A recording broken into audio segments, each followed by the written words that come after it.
welcome to our YouTube channel. This is me, Nicky Sinha, your history educator. Now, I had discussed with you the officials, or the administrative officials who were working out of the Delhi Sultanate, right? Now, we have one more major empire that have ruled in medieval India, and that is the Mughals, right? So, how can our discussion be complete unless and until we have a discussion regarding the officials who were working under the Mughals? So, that's what the topic of today's discussion is going to be. Okay, so these are the list of Mughal Empire officers, all right, and then eventually we will also be taking a look at their roles and responsibilities. Okay, the first one that we have is Diwani Wazarat. Okay, now which department is this person working for? Revenue and finance. What are the roles and responsibilities? The first one is regulating the revenue settlement. Second one is fixing the taxes, and then controlling the expenses of the empire. So he had to look after the income plus the expenditure as well. Okay. Then we have Diwani Arz. Now he is working in the military department, and he is responsible for regulating and preserving the royal army. So how the royal army has to function, who has to be appointed, who has to be made to resign, and where do we need to grow, where do we need to curb our expenses, everything will be defined, or everything will be decided by this person or this officer called Diwani Arz. Then we have Diwani Rastal Mustahib. Okay, now this person is responsible for foreign affairs. Now this person will be taking care of trade and economic relations with foreign rulers, right?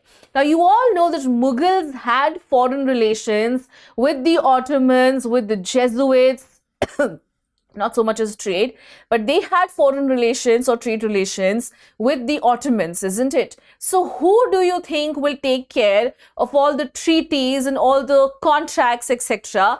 This would be done by Diwani Rasalat Muhatasib. Okay, I know this is a little difficult to pronounce, but we can break it. Okay, so Rasalat Muhatasib. Okay, so Rasalat Muhatasib, this is how you're going to pronounce it. This is how you can remember it as well. Okay, Rasalat Muhatasib, this is how you remember it.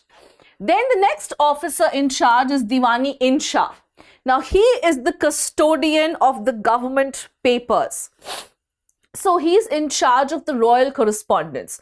Now remember, I told you that the king sometimes would write private letters to other kings, or sometimes because of his personal needs as well, right?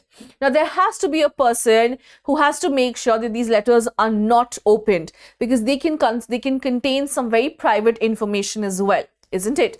So he is in charge of what? Royal correspondence for all matters, including confidential affairs.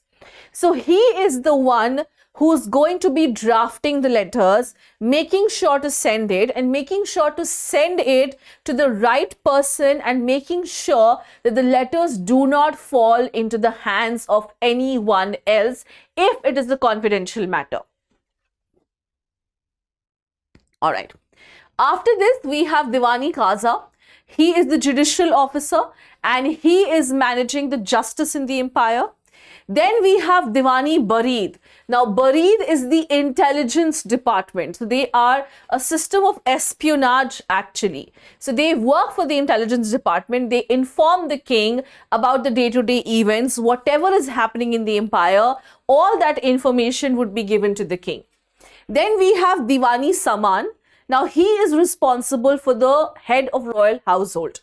Now he is going to manage the royal household. Now sometimes he is also known as Mir Saman. Now, what is his actual responsibility? Now, the Mughal household was a huge one, right? It would require a whole lot of arrangements. So that would be done by the Mir Saman. Whatever was required, a written request would be given to him. If something was required by the Begums, then a written request would be given, and then they would be, assigning it or making sure that it comes to the royal household. Now, so guys, again, the officers can be divided into central, provincial, and at the district level. Okay. So today we will be taking a look at all the officials who were there or who were working at the central level. Okay. So the first one that we have is Wazir. Fine. He is also the chief minister, and he looked after revenue and finance. Fine. So Wazir is whom? Wazir is like you can say the finance minister. Fine. And then we also have the Diwan, managing all income and expenditure. So Diwan is managing all the accounts of the emperor, all the accounts of the empire, the income, the expenditure, the credit, debit, everything. Then we have Mir Bakshi. He is to gather intelligence and make recommendation regarding military appointments and promotions. So what is he supposed to do? He is supposed to basically act as a referencing body. So he is supposed to make sure that all the appointments happen to various positions which are open in the administrative body, and all the appointments in the military, mansabdari, everywhere, all the appointments have to happen on time. Okay. Then what do we have? Then we have Mir Saman. We already know who he is, isn't it? So he is in charge of royal karkhanas, plus he is in charge of the royal household as well. And he is to look after how all the things are going to get manufactured. So you know what? Mir Saman and Mir Bakshi would actually, Mir Saman and Diwani Saman, they would actually be working in coordination with each other. So Diwani Saman would tell the Mir Saman whatever were the requirements, and the Mir Saman would make sure that if those things can be produced in the karkhanas, he would make sure to get those things manufactured. Fine. Okay. Then we have Diwani Bayutat. Now, they were responsible for maintaining all the roads and the government buildings. And Mir Banshi is responsible for royal correspondence, right? So we just discussed how royal correspondence takes place. We just discussed the importance of it, how sometimes they are confidential and they need to be sent in a very confidential manner. So there has to be someone who would be discussing it. There has to be someone who would be looking after it, okay? So that was done by whom? That was done by Mir Manshi. Okay. Then we have Sadar-us-Sudur. So Sadar-us-Sudur is also known as Madadi Marsh. Okay. He is the head of all the grants, the royal grants, or the help, all the loans which have been given to the empire. Fine. Then we have Qazi-ul-Quzat. He is the supreme authority of justice after emperor, and his duty is to do justice in accordance with the Muslim law. So Qazi-ul-Quzat is basically responsible for justice after the king, and his responsibility is to carry on this justice according to the laws of what? According to the laws of Sharia. Now, then we have Muhtasib. He is the inspector of public places and behavior in town.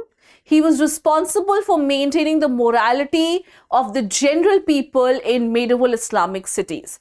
So they are basically like moral police, you can say. So they would look after, they would make sure to police the people so that they don't display any immoral behavior, or they don't do a crime, kuch galat na kare, fine. So for that matter, we have the Muhtasib. Then we have Mushrifi-il-Muamluk, he is the accountant, fine. Then we have Mustaf-i-Muamlik, he is the auditor. Auditor is the person who sees the account, sees whether the account is proper or not, sees whether if there is any kind of discrepancy in the account. Okay. Then we have Miri Arz. He is in charge of the petition. So Miri Arz is in charge of the petition in the sense, so suppose I have a petition for the king, so I'm going to write it down and give it to whom? Miri Arz, okay? And he's going to put forward my petition in front of the king. And lastly, we have Waqia Navees. Now, Waqia Navees, Waqia means actual, something which has happened. And Navees are news reporters. So, Waqia Navees are actually news reporters who report the king regarding whatever has happened in the empire all around the clock. Okay? All right. So, these were your important officials who have, played a very important role in the center. All right. Where in the center? In the center of the Mughal administration. Let us see the important ones that we have. So we have Diwani Wazarat, very important. Okay. Diwani Arz, again very important. Diwani Raslat Muhtasib, again very important. Fine.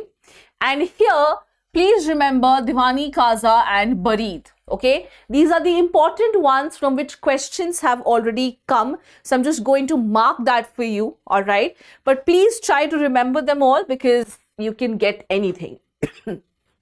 Now, at the center level, please remember Wazir, Diwan, Mir Bakshi. Okay. Then please remember Sadar-us-Sadar, Khwazi. All right. And Waqia Navees. These are important ones, you know why? Because questions have already been asked from them. So we will be discussing the questions, you will see it there, fine. So, alright guys, this is it. We have discussed the various officials, the various Mughal officials who were working under the Mughal Empire. Now, I have discussed, first of all, I've given you a general purview of the officials or the general departments and who is the head of that department, okay? Then I have discussed the officials who would be working at the level of the center. Okay, center can be equated as equal to country. Okay, so they would be working at the level of the center or they'll be working at the level of the country. Fine. So now this video is definitely going to have a part 2 where I'll be discussing the officers who are at the level of state and provinces as well. So I really hope that this video was useful for you because I have all the officials at one place and you all know that administration is a very important part of your syllabus and you do get questions from here, right? You do get questions regarding the revenue officer, revenue collector, revenue record keeper. So please keep this in mind. Please keep this video, keep revising it because you have all the information at one place. So I really hope this video was useful and I really hope that you liked it, enjoyed it, found it useful as well. If you have any questions, any doubts, please feel free to address them in the comment section below. I'll be more than happy to help you with it. All right. Okay, guys, this is me, Nicky Sinha, signing off. I will now see you in the next video. Till then, please take care. Thank you.